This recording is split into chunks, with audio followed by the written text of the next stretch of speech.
Fine isn't a diagnosis. If that just hit you in the chest, stay with me for a minute. This morning during my quiet time in devotional, my verse was, "For it is not you who will be speaking, it will be the Spirit of your Father speaking through you." That comes from Matthew 10:20, and that hit me square in the chest.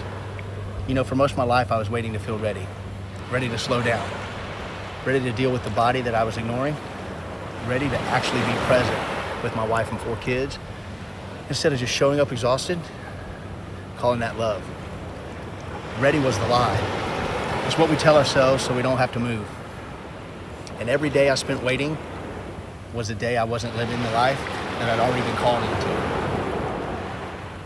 So on paper, I had the resume. A Marine, 2 decades in med tech, surgical robotics, advanced imaging, 3 Fortune 500s, husband, dad of 4. But behind the scenes, I was a man completely managing perception. I was managing harm. I'd land back from the trip, hug my wife and kids, and go crash. I was carrying a weight that I didn't want to look at in the mirror. I was running on caffeine and willpower and calling that discipline. Anytime somebody asked me how I was, I gave the same answer that everybody trained like me gives. All good, everything's fine, I'm good, I'm fine. But fine isn't a diagnosis.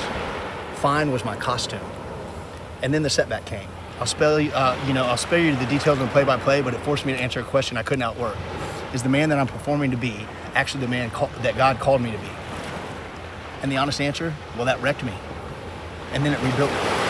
Not because I found a perfect plan, because I finally stopped trying to carry it all alone. Here's my message to you. That verse, Matthew 10:20, isn't just for preachers. It's for every one of us that's white-knuckling life and calling it strength.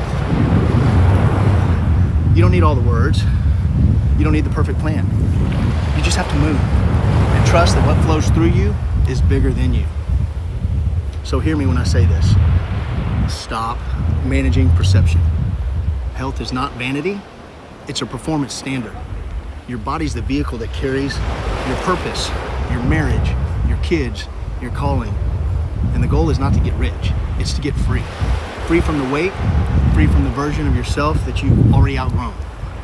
Free to walk into the calling that's been on your life since the day you took your first breath. So listen, transform, optimize, lead. That's the framework. Transform your body, optimize the systems, lead the life you were built for. The door opens the second you stop waiting. If something here found you, don't scroll past it. Subscribe, stick around, and pay attention to what's stirring in you right now.